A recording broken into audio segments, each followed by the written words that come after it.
not like him with true affection. If she did, she need not coin her smiles so lavishly, flash her glances so unremittingly, manufacture airs so elaborate, graces so multitudinous. It seems to me that she might, by merely sitting quietly at his side, saying little and looking less, get nigher his heart. I have seen in his face a far different expression from that which hardens it now, while she is so vivaciously accosting him. But then it came of itself. It was not elicited by meretricious arts and calculated manoeuvres, and one had but to accept it, to answer what he asked without pretension, to address him when needful without grimace; and it increased, and grew kinder and more genial, and warmed one like a fostering sunbeam. How will she manage to please him when they are married? I do not think she will manage it. And yet it might be managed, and his wife might, I verily believe, be the very happiest woman the sun shines on. I have not yet said anything condemnatory of Mr. Rochester's project of marrying for interest and connections. It surprised me when I first discovered that such was his intention.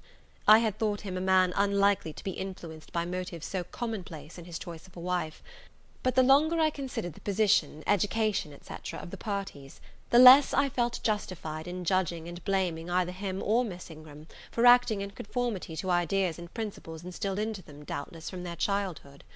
All their class held these principles. I supposed, then, they had reasons for holding them such as I could not fathom. It seemed to me that, were I a gentleman like him, I would take to my bosom only such a wife as I could love; but the very obviousness of the advantages to the husband's own happiness offered by this plan convinced me that there must be arguments against its general adoption of which I was quite ignorant; otherwise I felt sure all the world would act as I wished to act. But in other points, as well as this, I was growing very lenient to my master. I was forgetting all his faults, for which I had once kept a sharp look out. It had formerly been my endeavour to study all sides of his character, to take the bad with the good, and from the just weighing of both to form an equitable judgment. Now I saw no bad. The sarcasm that had repelled, the harshness that had startled me once, were only like keen condiments in a choice dish. Their presence was pungent, but their absence would be felt as comparatively insipid. And as for the vague something, was it a sinister or a sorrowful, a designing or a desponding expression?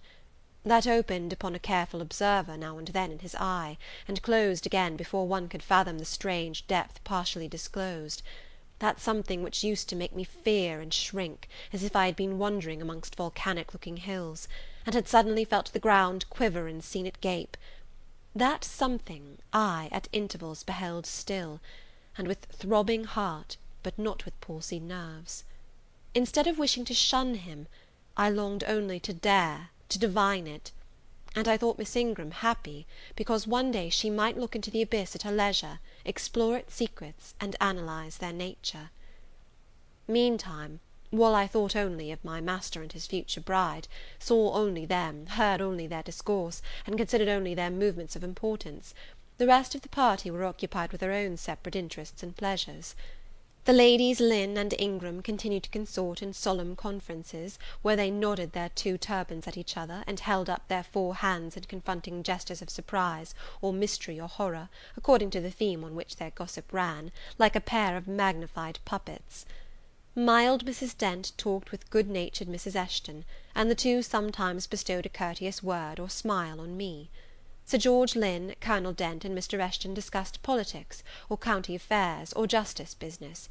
Lord Ingram flirted with Amy Eshton, Louisa played and sang to and with one of the Messrs. Lynn, and Mary Ingram listened languidly to the gallant speeches of the other.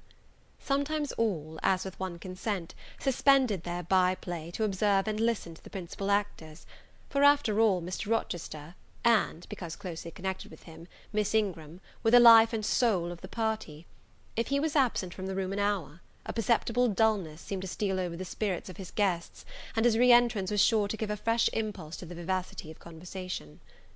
The want of his animating influence appeared to be peculiarly felt one day that he had been summoned to Millcote on business, and was not likely to return till late.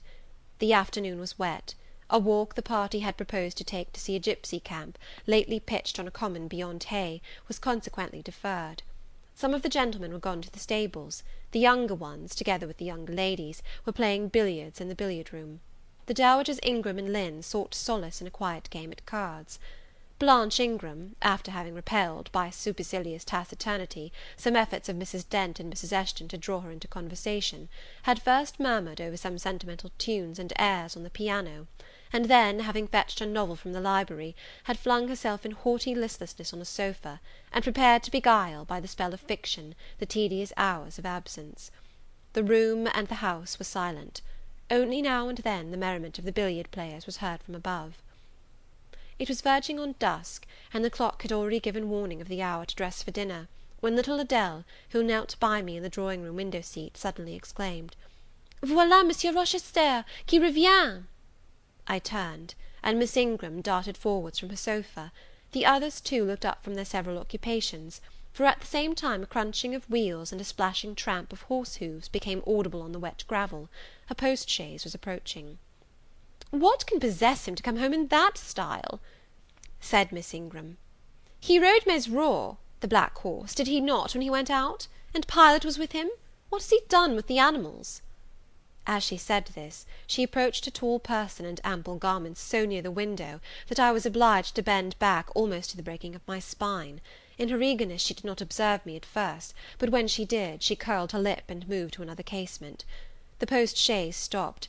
The driver rang the door-bell, and a gentleman alighted attired in travelling garb, but it was not Mr. Rochester. It was a tall, fashionable-looking man, a stranger. "How provoking!" exclaimed Miss Ingram. "You tiresome monkey," apostrophising Adele, "who perched you up in the window to give false intelligence!" And she cast on me an angry glance, as if I were in fault. Some parleying was audible in the hall, and soon the newcomer entered. He bowed to Lady Ingram, as deeming her the eldest lady present. "It appears I come at an inopportune time, madam," said he, "when my friend, Mr. Rochester, is from home; but I arrive from a very long journey, and I think I may presume so far on old and intimate acquaintance as to install myself here till he returns." His manner was polite. His accent, in speaking, struck me as being somewhat unusual, not precisely foreign, but still not altogether English. His age might be about Mr. Rochester's, between 30 and 40. His complexion was singularly sallow. Otherwise he was a fine-looking man, at first sight especially. On closer examination, you detected something in his face that displeased, or rather that failed to please. His features were regular, but too relaxed. His eye was large and well cut, but the life looking out of it was a tame, vacant life. At least so I thought. The sound of the dressing-bell dispersed the party. It was not till after dinner that I saw him again. He seemed then quite at his ease. But I liked his physiognomy even less than before. It struck me as being at the same time unsettled and inanimate. His eye wandered, and had no meaning in its wandering. This gave him an odd look, such as I never remembered to have seen. For a handsome and not unamiable-looking man, he repelled me exceedingly. There was no power in that smooth-skinned face of a full oval shape, no firmness in that aquiline nose and small cherry mouth, there was no thought on the low even forehead, no command in that blank brown eye. As I sat in my usual nook, and looked at him with the light of the girandole on the mantelpiece beaming full over him, for he occupied an armchair drawn close to the fire, and kept shrinking still nearer, as if he were cold, I compared him with Mr. Rochester. I think, with deference be it spoken, the contrast could not be much greater between a sleek gander and a fierce falcon, between a meek sheep and the rough-coated, keen-eyed dog, its guardian. He had spoken of Mr. Rochester as an old friend. A curious friendship theirs must have been, a pointed illustration indeed of the old adage that extremes meet. 2 or 3 of the gentlemen sat near him, and I caught at times scraps of their conversation across the room. At first I could not make much sense of what I had heard, for the discourse of Louisa Eshton and Mary Ingram, who sat nearer to me, confused the fragmentary sentences that reached me at intervals. These last were discussing the stranger. They both called him a beautiful man. Louisa said he was a love of a creature, and she adored him; and Mary instanced his pretty little mouth and nice nose, as her ideal of the charming. "And what a sweet-tempered forehead he has!" cried Louisa.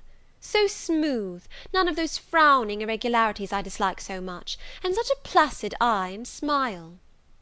And then, to my great relief, Mr. Henry Lynn summoned them to the other side of the room, to settle some point about the deferred excursion to Hay Common. I was now able to concentrate my attention on the group by the fire, and I presently gathered that the new comer was called Mr. Mason.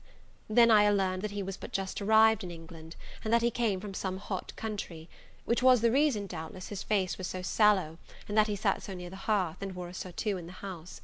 Presently the words Jamaica, Kingston, Spanish Town, indicated the West Indies as his residence, and it was with no little surprise I gathered, ere long, that he had there first seen and become acquainted with Mr. Rochester.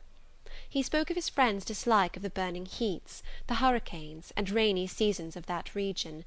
I knew Mr. Rochester had been a traveller, Mrs. Fairfax had said so, but I thought the continent of Europe had bounded his wanderings. Till now I had never heard a hint given of visits to more distant shores. I was pondering these things, when an incident, and a somewhat unexpected one, broke the thread of my musings. Mr. Mason, shivering as some one chanced to open the door, asked for more coal to be put on the fire, which had burnt out its flame, though its mass of cinder still shone quite hot and red.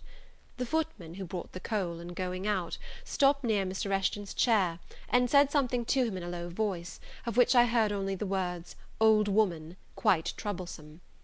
"Tell her she shall be put in the stocks if she does not take herself off," replied the magistrate. "No, stop," interrupted Colonel Dent. "Don't send her away, Eshton. We might turn the thing to account. Better consult the ladies." And speaking aloud, he continued, "Ladies, you talked of going to Hay Common to visit the gipsy camp. Sam here says that one of the old Mother Bunches is in the servants' hall at this moment, and insists upon being brought in before the quality to tell them their fortunes. Would you like to see her?" "Surely, Colonel," cried Lady Ingram, "you would not encourage such a low impostor. Dismiss her by all means at once." "But I cannot persuade her to go away, my lady," said the footman, "nor can any of the servants. Mrs. Fairfax is with her just now, entreating her to be gone; but she has taken a chair in the chimney corner, and says nothing shall stir her from it till she gets leave to come in here." "What does she want?" asked Mrs. Eshton. "To tell the gentry their fortune, she says, ma'am, and she swears she must and will do it." "What is she like?" inquired the Mrs. Eshton in a breath. "A shockingly ugly old creature, miss, almost as black as a crock." "Why, she's a real sorceress," cried Frederick Lynn. "Let us have her in, of course." "To be sure," rejoined his brother, "it would be 1,000 pities to throw away such a chance of fun." "My dear boys, what are you thinking about?" exclaimed Mrs. Lynn. "I cannot possibly countenance any such inconsistent proceeding," chimed in the Dowager Ingram. "Indeed, mamma, but you can and will," pronounced the haughty voice of Blanche, as she turned round on the piano stool, where till now she had sat silent, apparently examining sundry sheets of music. "I have a curiosity to hear my fortune told, therefore, Sam, order the beldam forward." "My darling Blanche, recollect—" "I do. I recollect all you can suggest, and I must have my will. Quick, Sam." "Yes, yes, yes," cried all the juveniles, both ladies and gentlemen. "Let her come, it will be excellent sport." The footman still lingered. "She looks such a rough one," said he. "Go!" ejaculated Miss Ingram, and the man went. Excitement instantly seized the whole party. A running fire of raillery and jest was proceeding when Sam returned. "She won't come now," said he. "She says it's not her mission to appear before the vulgar herd, them's her words. I must show her into a room by herself, and then those who wish to consult her must go to her one by one." "You see now, my queenly Blanche," began Lady Ingram, "she encroaches. Be advised, my angel girl, and—" "Show her into the library, of course," cut in the angel girl. "It is not my mission to listen to her before the vulgar herd either. I mean to have her all to myself. Is there a fire in the library?" "Yes, ma'am, but she looks such a tinkler." "Cease that chatter, blockhead, and do my bidding." Again Sam vanished, and mystery, animation, expectation rose to full flow once more. "She's ready now," said the footman as he reappeared. "She wishes to know who will be her first visitor." "I think I had better just look in upon her before any of the ladies go," said Colonel Dent. "Tell her, Sam, a gentleman is coming." Sam went and returned. "She says, sir, that she'll have no gentlemen; they need not trouble themselves to come near her, nor," he added, with difficulty expressing a titter. "Any ladies either, except the young and single?" "By Jove, she has taste!" exclaimed Henry Lynn. Miss Ingram rose solemnly. "I go first," she said, in a tone which might have befitted the leader of a forlorn hope, mounting a breach in the van of his men. "Oh, my best, oh, my dearest, pause, reflect!" was her mamma's cry; but she swept past her in stately silence, passed through the door which Colonel Dent held open, and we heard her enter the library. A comparative silence ensued. Lady Ingram thought it le cas to wring her hands, which she did accordingly. Miss Mary declared she felt for her part she never dared venture. Amy and Louisa Eshton tittered under their breath, and looked a little frightened. The minutes passed very slowly. 15 were counted before the library door again opened. Miss Ingram returned to us through the arch. Would she laugh? Would she take it as a joke? All eyes met her with a glance of eager curiosity, and she met all eyes with one of coldness and rebuff. She looked neither flurried nor merry. She walked stiffly to her seat and took it in silence. "Well, Blanche," said Lord Ingram. "What did she say, sister?" asked Mary. "What did you think? How do you feel? Is she a real fortune teller?" demanded the Mrs. Eshton.